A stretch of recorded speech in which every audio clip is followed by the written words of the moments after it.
We're back, we're naked, and we're ready to party. You're not really naked, are you? Not physically, but here on the Naked Party Time podcast, we get real and raw about life, leadership, and love. So what do you say? Are you ready to get naked? Let's do it. Every no to something good can be a yes to something great. That's what we're going to be talking about today on episode 56 of the Naked Party Time podcast, which we are calling No is the New Yes. Welcome back. Or welcome for the very first time to the Naked Party Time podcast, where we get real and raw about life, leadership, and love. If you're watching on YouTube, hello to you guys there. My name is Jeff Manis, and I am your host, and I'm joined, as always, by my co-host, my ride or die, my up when I'm down, the left to my right, the seasoning to my life, my wife, my best friend, and my queen, Sabrina. How you doing, Sabrina? Wow. That was a great introduction. It took me a long time to come up with something different than what I normally come up with. I need these new names for you. I like it. That was pretty good, though. That was really good. Yeah. So you doing okay this month? I feel like every month I say I'm doing good. Yep, doing good. Yep. Just an easy way for us to have conversation. But I really am doing good. Awesome. We have a very big month coming up. We have a very big week coming up. Yeah. So this week, we're recording this on a Sunday because we love you guys so much. That's right. After preaching this morning, we are recording, and you're going to hear it in my voice. My voice goes out here. It's going to be cracking. Because we wanted to get an episode out to you. That's right. On Tuesday. But this week, I am flying up to Cheyenne, and I am driving our daughter, her husband, and our grandson back here. They are moving to Houston. So excited. So I get to be the U-Haul driver. Yes. And I'm very grateful for that you're doing that. Yep. So anything you want to share about them moving down here other than you're excited? No, they're going to get here Saturday. We're going to unload them. And then we are going on vacation Sunday. Yep. So after services on Sunday, we are leaving for my annual study break. Very thankful that the Harbor Board of Directors years ago decided to give the senior pastor an extended study break every year. Yeah, huge blessing. To literally do what the vision is for the pastor: restore, refuel, and return. So we'll do some unplugging, a little bit of family time, and then I'll spend quite a bit of time with some study and preparation and planning for what's coming up for the harbor. And then sometime in the next month, we should be celebrating it's this month. Yes. I wrote this before we had the news. We got a baby coming. June 26th. Our son and his girlfriend are expecting their first child, our second grandchild, son. And June 26th, they have that scheduled. So if they really have him on June 26th, Dakota turns 9 months on June 26th. Yeah, exactly 9 months apart. So that'd be awesome. Yeah. So we are expecting our second grandkid. I know. Like, things are crazy. So excited for the boys to play. And this month, June of this year, is our 4-year anniversary of the start of our podcast. I cannot believe it has been 4 years. On June 5th of 2020, we started our journey on this podcast, not knowing where it would all go. We literally started it because you and I did a Facebook Live during the pandemic. And we had so much response to that Facebook Live, we said, let's try a podcast. What was it on, the Facebook Live? It was on, it was a money one. Oh, okay, yeah, I remember that. I don't remember, it wasn't Spending Fast, but it was a money one. Yeah. But people were like, oh, you should do more of this. I was like, well, let's try a podcast. Everybody's at home. Yeah. We're locked up, can't go anywhere. And so we bought all the podcast gear and had a friend do the art for us, the artwork for our podcast. I watched a bunch of YouTubes on how to do a podcast. Here we are 4 years later, we're still going. Crazy. And every month, wondering if we should keep going. Did you ever think it would last 4 years? I got a little secret about that. I'm saving it. Okay. I have a whole episode. I have a whole podcast. I'm not going to say it because I'm not going to spoil it. Okay. I'll tell you when we're done. Okay. I'll keep the recording on for you people. Okay. So by far, I got curious. What was the most listened to? Oh, yeah. Least listened to episodes. By far, the most listened to episode was episode 34, called Houston, We Have a Problem. And it's the episode we did where we were able to publicly share for the very first time that we were moving to Houston to be a part of the harbor. That was in January of 2022. We did that podcast. And it's the most listened to by far podcast that we've done. The next most listened to episode was the one after we resigned at Element, after we resigned from Element Church in Cheyenne, but we didn't know yet where we were going. We just knew that our time was done. That was episode 30, called How Do You Know When You're Called and Why We Resigned from Element Church. And we walked through that process of how did we know we were called to something new, even though we didn't know where it was yet, and why we made that decision. And then the third most listened to episode was episode 35, called Getting to Know Y'all. It was the first episode we did after arriving here in Houston. So apparently, if we want our listeners to go up, we need to resign and move. Oh, wow. So any news you want to share, Sabrina, with the world? Should we tell them? Just kidding. No, we're not doing that. I tell Jesus all the time, I want to just live in Texas the rest of my life. Amen. Unless Texas is a big state, by the way. It is. I'm like, So unless you know something better, Jesus. You might want to make it. I just want to live here. Be more specific. I want to live in League City. Because we could still live in Texas and be 17 hours away. No, I don't want to be in a different city. I want to stay right here in this area forever. Amen. Amen. Ironically, our least listened to episode was episode 5, part 4. It was part 4 of a series that we started with called I Don't Want to Go Back to Normal Because Normal Wasn't Working. That was the series we started with on this podcast. I actually went back not too long ago and listened to that series again. And that was the episode on spiritual health. So people listen when we talk about resigning and moving, but they don't when we talk about being spiritually healthy. Not sure what to think about that. Interesting. Well, because we like gossip, and we like to look at all the reality shows. Like we like the reality. Not that we don't like spiritual stuff too, but it was the least listened to episode. That's funny. And this one might be now. So. So we always said that we would keep on doing this as long as we had something to say, not really knowing how long it would go on, although I got a secret for you. Okay. And here we are, 4 years, 56 episodes in, not counting some bonus episodes in there as well. And we apparently still have to say a few things. And starting with what we're talking about today. We actually started off doing 2 episodes per month 4 years ago, which I'm very thankful we're not doing that now.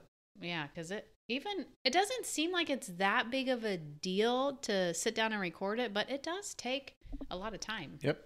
So we started off with 2 episodes a month. Now we moved to 1, and seems to be working out pretty well, which actually leads well into the topic for today. No is the new yes. That every no to something good in life can be a yes to something great. Mm-hmm. I love this quote from pastor and theologian E.M. Bounds. One of Satan's wiliest tricks is to destroy the best by the good. Isn't that good? Yeah, it's really good. That Satan wants to keep us from what's best, and he does so by offering something good in its place. He doesn't always tempt us with sin. Mm-hmm. Sometimes it's just something less than what is best. I experienced that with my painting business back in 2019. Yep. I was so busy working so hard, but I felt like I was supposed to stop painting, and I went to you and I was like, but why is God providing all these jobs if he's asking me to stop? And you were like, well, sometimes Satan does that. And I was like, okay. Yep. I never had thought about it like that before. Yeah. And then Steve Jobs, I just found this quote. I think it was in Practicing the Way by John Mark Comer shared this. Oh, yeah. It was either that or the Unstuck Church. Anyway, I'm reading so many books right now. Steve Jobs famously said that he was proud of what Apple had not done as proud of what Apple had not done as what the company had done. He clarified, people think focus means saying yes to the thing you've got to focus on. But that's not what it means at all. It means saying no to the 100 other good ideas that there are. You have to pick carefully. Wow. So think about, the technology that Apple has introduced is like some of the world's most amazing technology. Mm-hmm. And he said, I'm as proud of what we didn't do than what we did. Yeah, that's crazy. And it's always changing. Technology is... Yep. So that when we are saying yes to a bunch of good things, it might actually keep us from what's best. The problem is we live in an age where we are saying yes to so many things Right. that we then are living without margin in so many areas of our life: spiritual, financial, relational, physical, and emotional. Like the statistics and data out there about the hurried, overscheduled, hyperactive lives of people, especially in America, are staggering. I just Google search how busy are Americans and you'll see a bunch of stuff. Like stress is at an all-time high, emotional health is at an all-time low. Debt has never been higher for Americans. Engagement in spiritual practices is declining. So we have more time-saving devices and more technology than ever, yet we still seem to be saying yes to a bunch of good things that are keeping us from what's best. So I don't know what you need, listener, to say no to, but I think there are some tips for how you can do it well. Remember, every no to something good can be a yes to something great, but you have to learn to say no. It is a learning process. Right. It's a practice. It's a practice. Someone needs to hear this today. No is a complete sentence. No, period. Right. You don't have to give a no Yep. and then a reason. Yep. You can just say no and be okay with that. Yep. So I'm not saying this is easy. Right. Sabrina, this has been difficult, I know, for someone with a personality type such as yours. So before we dive into some principles, do you want to share anything why this can be hard for someone specifically who's wired more like you? Why is it hard to say no? Because I'm a people pleaser who hates conflict and would rather just give in than stand up and say no. I don't want to hurt you at all. You don't want to let people down. No. And we just both read the book Primal Questions, which is amazing. Yes. Oh and my your gosh. primal question is, Am I wanted? am I wanted? And so when somebody asks you to do something, that's They're answering your primal question that you're with a wanted. yes. And so it's hard for you to say no, even if you should. Right. Yeah. It's amazing how our personality and wirings play into things even like this. That for some people, it might be a whole lot easier to say no simply for how they're wired. Right. Like personality, or even the 7 primal questions is the book. It's phenomenal. If you haven't read it, you should read it. Here, I have the 7 questions pulled up just so we can go through them real quick. Am I safe? Am I secure? Am I loved? Am I wanted? Am I successful? Am I good enough? And do I have purpose? Yep. So my primal question is, do I have purpose? So I might be tempted to say yes to other things based on that. Right. Like fulfilling a purpose. Yes to a ministry request. Yes to whatever, recording more podcasts, writing a book, where maybe I'm not supposed to, but I do it because I feel like, well, this gives me purpose. Right. So anyway, we're not saying this is easy. The easy thing is to say yes all the time. Right. Just go with the flow. It seems like it's It's the easier simpler. thing. Yeah. It's I'm simpler like, to say yes. Yeah. And on the front end. On the back end, pulling it off, it's not. Right. But like it doesn't take any discipline to say yes. Yeah, that's true. It takes discipline to say no. Yep. To go with the flow, to stay in the current, that's easy. The hard part, saying no to some things and start to intentionally live with margin in every area of your life so that you can say yes to the best things. Yeah.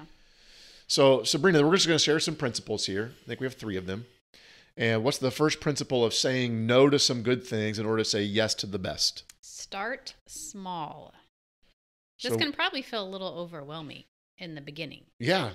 Yes. Yeah. When you start thinking about, man, what should I say no to? What am I saying yes to that shouldn't be? Like, oh, there's so much I got to cut out of my life. Right. Like this. And for some people, there's a lot maybe that you need to cut out, say no to. Right. But it's So- like a practice. Yes. Start small. Yeah. So when we want to start saying no to some good things in order to say yes to the best, it's easy for us to bite off more than we can chew. Like I am an all or nothing kind of personality, and I tend to overcommit on my no's just as much as I overcommit on my yeses. So sometimes you may need a more extreme decision. Like there might need to be some extreme decisions if there is like a major damage being done to your health, your spirituality, your physical life, your emotional life, relational or financial. I'm not talking about those extreme cases where you got to like make massive life change. I'm not talking about that. I'm talking about wanting to gain some control in your life around areas of good versus best. So instead of saying, like, here's a for instance, I'm going to cut out all social media from my life. If you're involved in social media, you might say, I'm going to not get on social media on these specific days or these specific times. Start small. Right. You might end up getting to the point where, hey, I don't want to be on social media ever again. Yeah. But to go from engaged in social media a lot to nothing is going to be very hard. Well, I mean, it's like any addiction, cutting it cold turkey. I mean, that's kind of the same thing. Like for Lent, I gave up social media. So I was 40 days.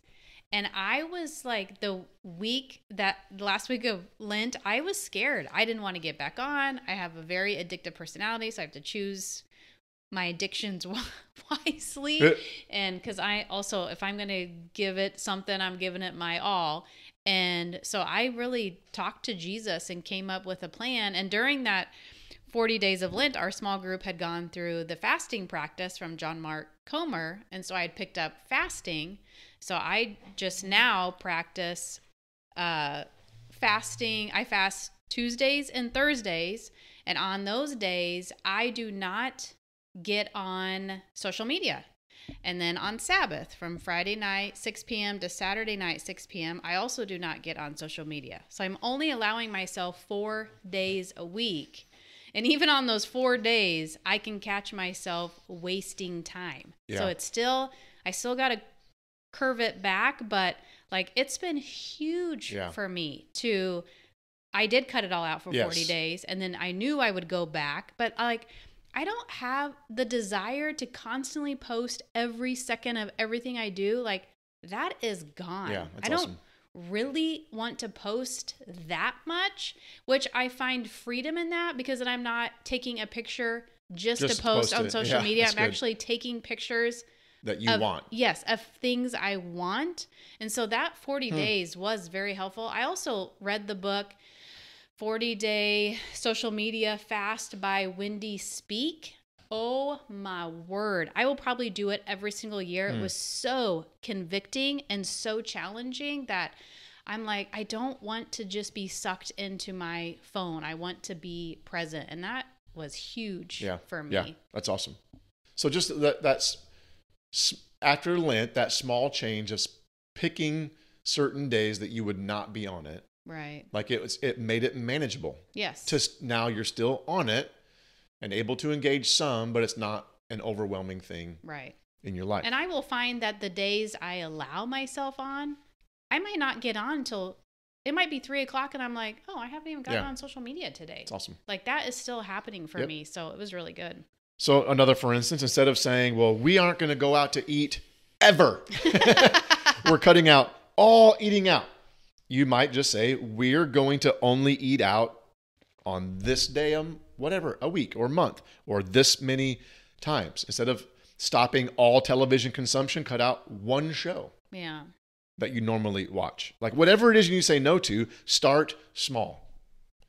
Because if you bite off more than you can chew, you can very easily get discouraged and just go back to what you were doing before. You're not going to get from where you are today to where you want to be overnight. It is a process. What do you always say, Sabrina? Practice makes progress. Yep. The more we practice, the more progress we make. Yep. I mean, we're on this journey till the day Jesus takes us home. Yep.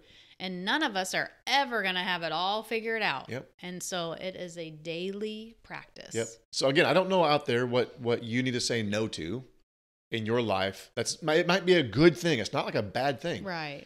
But you want to say yes to what is best. Whatever it is, start small. Make it manageable. And then once you gain control of that, you might go another step. Right. But take another small step. And eventually you're going to look back and you're going to see this dramatic change in your life, but it happened in incremental, very small steps. Mm-hmm. A process of steps. Yeah. Right? Yeah, it's very good. So what's the second thing that you should do when saying no to something good in order to say yes to something great? Substitute something new. So just saying no to something good without replacing it with something great won't do you any good. Yeah. Like even if the substitute that you're putting in is rest, I'm going to say no to this extra activity so I can spend some time in rest or solitude or silence or Sabbath, make sure you name what the substitute is for that old thing. That makes sense? Yeah.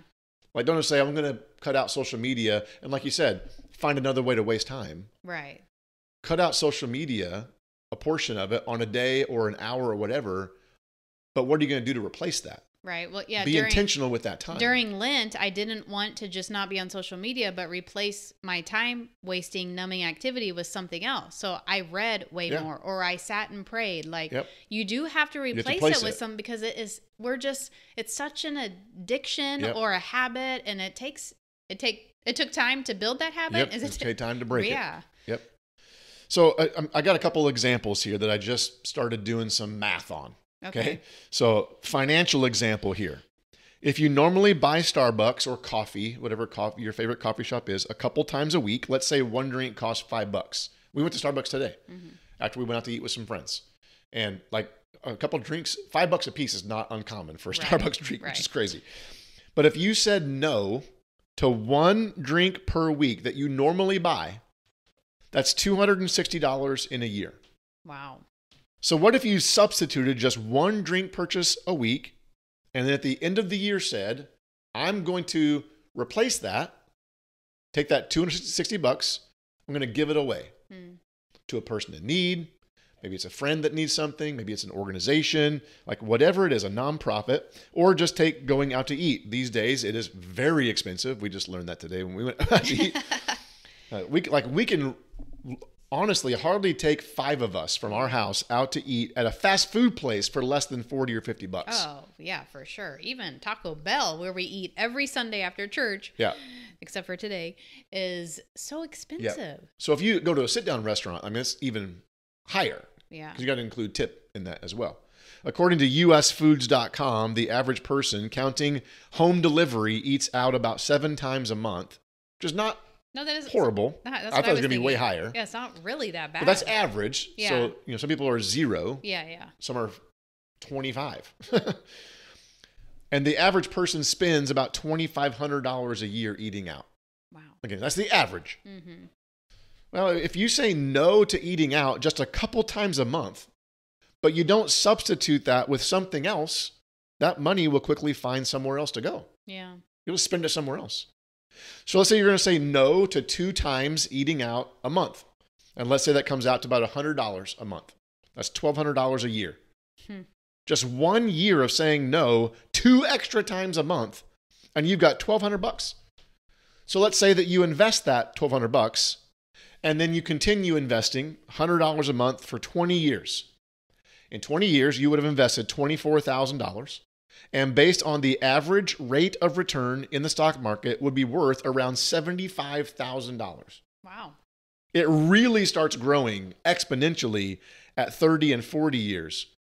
You'll have $200,000 and over $500,000 respectively, if you save for 40 years. So young people, pay attention. Yeah, my goodness. $100 a month, which over is really, 40 years. It's not that much money. Not that much money.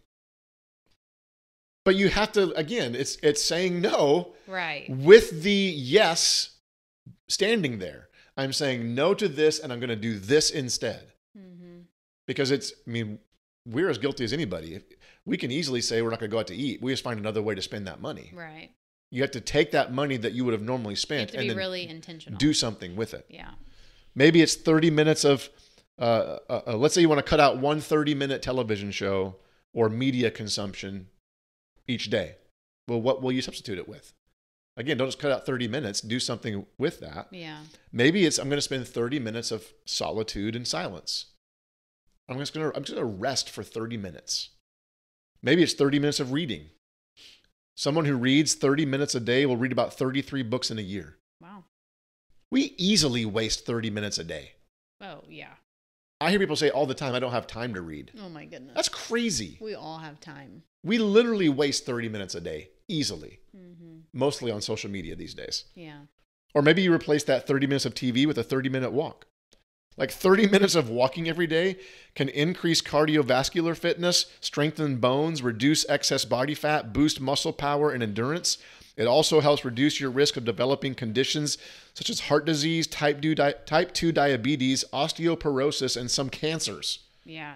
And in a 24-hour period, 30 minutes is such a small time frame. But again, it gotta say no to something. Yeah. Like there's nothing evil or wrong about television. I don't know what the average television consumption. It's several hours a day on average. That we consume TV. Well, same with your phone. It's like 4 or 5 hours a day. And so just take, again, I'm going to say no to that 30 minutes and replace it with a yes to something else. So we could go on here. The point is, start small with your no's and make sure to substitute it with a better yes. Don't just say no. Say yes to something better. Yeah, I mean, you got to sit down and look at your calendar and your wallet and see where you're spending your money and your time, because we all have places we can cut out. Yep. So what's the third thing to do that can help you say no to something good in order to say yes to the best? Schedule the best things first. Literally on your calendar, whether it's a paper calendar, an online calendar, your phone, whatever it is, schedule the best things first. Exercise, time alone with God, church engagement. If you're married, date night. If you have kids, time with your kids. Sabbath, silence and solitude. Whatever it is, put it on your calendar as an appointment. Right. Just like you would a doctor's appointment or your kid's soccer game. And then you have to work around it, which forces you to have to say no. Yep. And here's why I say to schedule it on your calendar. And this is primarily around time. This is not really a money thing, but we're talking about time here. Yeah. It's a reminder to yourself, but also it's a response you can give when someone or something tries to steal something great with something good. So if someone asks you if you're available for this activity or event or whatever it is on this day at this time, you can legitimately and rightfully say, no, I'm not available. I already have something planned. And you do. And you don't have to tell them what it is. Yep. It might literally be an appointment with yourself to exercise. And that's okay. Mm-hmm. It might be an appointment with your spouse for date night or an appointment with the Lord to meet with him. Whatever it is, it's putting up boundaries to guard what is best in your life. Literally, put it on your calendar. Put your yeses on your calendar so you can say no to those other things trying to steal what's best. Right. This is something we do in our own lives. On our calendar, every Thursday night is date night. And rarely do we let things invade in that. Yeah. Every Friday from 6 p.m. to Saturday at 6 p.m. is our Sabbath, where we stop all of our normal work and activity to rest in, delight in, and worship the Lord. On my calendar, every day, there is a 1-hour appointment. My assistant knows not to schedule anything during that hour. It's a standing appointment on my calendar, and the appointment is with myself to exercise. Mm-hmm. And it's been a game changer. So that when somebody asks, hey, are you available on Thursday at this time? If it's during that time, I can say, I'm sorry, I'm not. Mm-hmm. Now, there's plenty of other times I am available. Right. But I want to schedule those things, the best, most important things first. Yeah, that's good. So I don't do meetings or appointments on Wednesdays. Wednesdays are my sermon prep days. It's the one day I finalize my sermon for the upcoming Sunday. I'm not available on Wednesdays. Why? Because outside of Sunday, it's the most important day of my work week. Yeah. And so if somebody asks, are you available on Wednesday? It's always a no. I am not. It would have to be a pretty big emergency. Something very, very, very important for me to schedule something on a Wednesday. Mm-hmm. I devote my entire day to getting my sermon done for Sunday. Yeah. Anything you want to say there? No, when I read through the script a couple of days ago, this was really convicting to me. Because we do have some of those, I mean, like the date night is definitely in my calendar, but this week I'm helping with kids camp at church, which means it butts into when I normally walk Holly. So I got to get up earlier this week. So I put it in the calendar to walk Holly every morning at 6:30 so that I can get to kids camp on time. And I'm like, I don't normally put in when I'm exercising, even though I do it the same time every day. And I probably after we get back from some vacation, I want to look at that and make sure that I'm doing that. Even on the 2 days I fast, if I'll schedule a lunch on there if that's when the person can do it, and I need to not do that. So I'm not. And again, you don't have to say, "Oh, I'm fasting." Right. You say, I already have something planned. Right. Can we do it another day? Because I want to keep my commitment on those 2 days that I'm fasting, but I have broken it. So like this really convicted and challenged me, and I need to be. It's my personality, you guys. I need to be better at saying no, because I just have to say I'm not available. Yep. I don't have to tell you why. Yep. So I'm not disappointing you, even though that's where I tend to go. Yep. So it doesn't mean that you can't adapt along the way. Sometimes there are things that you have to do. Yeah. Or that you literally, like, you need to do it. Like, it's not like something you can get out of, that you can adjust it then. Yeah. Like, there's times you can adjust. And sometimes you can say, I'm going to say yes to this, even though I have this other thing on my schedule. Just don't make a habit of that. Right. Again, you'll never end up saying no to those good things if you just, I'll let this one slide again and again and again and again and again. I love what Pete Scazzero, author of Emotionally Healthy Discipleship, says. He says, when people tell me, I know you're busy, but he said he's learned to tell them, I'm not busy, I'm limited. And I love that, that perspective. It's not that I'm busy. I choose to limit myself. I have boundaries so that I can say yes to what's best. Right. I don't want to miss those best things in my life, the things that are best for me. Time alone with God, Sabbath, silence and solitude, the priorities at my workplace, my priorities with you, with the family.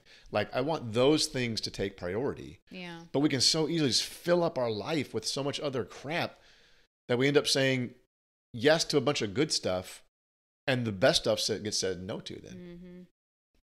So saying no to good things in order to say yes to the best is choosing to live a life of limits. Like, we can't do it all. Yeah. We can't. Rarely, very rarely, do we do anything on our Sabbath that is not Sabbath related to stopping, resting, delighting, and worshiping.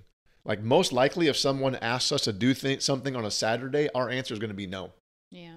Like, we already have something scheduled. A day of rest. And we've had lots of people ask us to do things, and it's rarely have we done something on our Sabbath that didn't fit the stop, rest, delight, worship. A few times. But we become pretty routine now, just saying we're not available. Yeah. And people will learn your rhythms, because like I don't text anybody on Sabbath. Like, people are not contacting me, and like people will learn your boundaries, and not everybody's gonna like your boundaries. That's a great word, because it affects them, and they're used to taking advantage of you. And then when you stop letting them take advantage of you, they're like, "Hey, wait a minute." So you got to just prepare for that. But it's worth it to protect yourself, your family, your calendar. Man, I love living with margin. Yes. It is amazing. It is life-changing. Oh, for sure. It changes everything. Physically, spiritually, mentally, emotionally. Like, having margin where there's not always something else to get to is life-changing. Jade has been out of school now, so she texts me at nighttime. What are you doing tomorrow? I was like, I got nothing. Yep. I'm just doing all the things that I normally do. Yeah. But none of it affects her. And I was like, I don't have any appointments on my calendar. I love looking at my calendar and not seeing any appointments. Yep. So you can do the same principle that we just talked about financially. Yeah. You can schedule what's most important. For instance, we automate our giving. Like, every time it's automated on the 1st and 16th of every month when I get paid, the very first 10% goes directly back to God through the harbor. And it's scheduled automatically. So it doesn't have to be a decision point. The decision's been made. Right. I do the same thing with our savings. Like, I have scheduled from our checking account a certain amount of dollars every paycheck to go directly into our savings account. Because I know if it sits there, we'll spend it. the little spendy bird comes and flies away with it, right? Name Sabrina. Truth. So there you go. No is the new yes. Every no to something good can be a yes to something great. Start small, substitute something new, schedule what's most important first. And maybe we could add one more that we won't talk about. Stick with it. Yeah, That's consistency. The fourth one. Just stay with it. And you're going to mess up along the way. You're going to say yes to things you shouldn't say yes to. But just get back to what is most important. Start small. Substitute with something better. Yeah. Or with something new. And then schedule the most important things first. I was thinking, just even for us on our front door, our laundry room door, and our bedroom, we have a picture of the things we wanted to save for this year so that we could say no to some spending because on this picture is what we want to say yes to. And having that visual has been so it's been good. As you're walking out the door, we see this. What's it say on there? Can you see it? It says every no is a yes. Yeah. So we've had that up since January because there's some things that we wanted to pay for this year, and I am the spender in this family. I am the problem. And so I told Jeff, I was like, make me a picture that I can see when I walk out this door. This is why I'm saying no to Starbucks. This is why I'm saying no to Taco Bell. This is why I'm saying no to buying this, because I want to be able to do those things. Yep. That's been helpful. Yeah, it's good. So this is our 4-year anniversary podcast, and we want to do something special. If you listened this long and you would like a chance to win a $50 gift card, we will let you pick where it goes to, whether it's Amazon or Starbucks or like a Visa gift card. Somebody can buy online and just give it to you via email. Yeah. You can win if you listened all the way to the end. All you got to do is go to my social media, Jeff G. Manis on Instagram or Facebook. And I'm going to post this episode. All you got to do is comment on the episode and just tag someone else and say, hey, you should listen to this episode. I listened. It was great. And then we'll enter your name into the drawing. And we'll enter your name into a drawing to win $50. We'll announce the winner on next month's podcast. But you had to listen this far to hear it. So comment on the post that you listened, tag somebody, let them know that they should listen, and you'll be entered to win $50 from Sabrina and I. Happy podcast anniversary. 4 years we've been doing this. Okay. Lord willing, we'll be back next month with another episode. As always, our goal is to release a new episode each month on the second Tuesday. If you do have any podcast ideas or suggestions, any questions or comments, you can email my assistant, Janice, at hello@jeffmanis.com. Sabrina, why don't we end with we also had a brand new intro. Oh, yes. Intro music and outro music today. So excited about that. Sabrina, why don't we end with our marriage mission? We are united in Christ, unstoppable with Christ, and unbreakable because of Christ. Now it's time for you to go get naked and party. We'll see you on the other side. You've been listening to the Naked Party Time podcast. We hope that this has helped you be more real and raw in your life, leadership, or your love. Please like, rate, review, and comment wherever you see the podcast posted. We are so thankful that you are listening.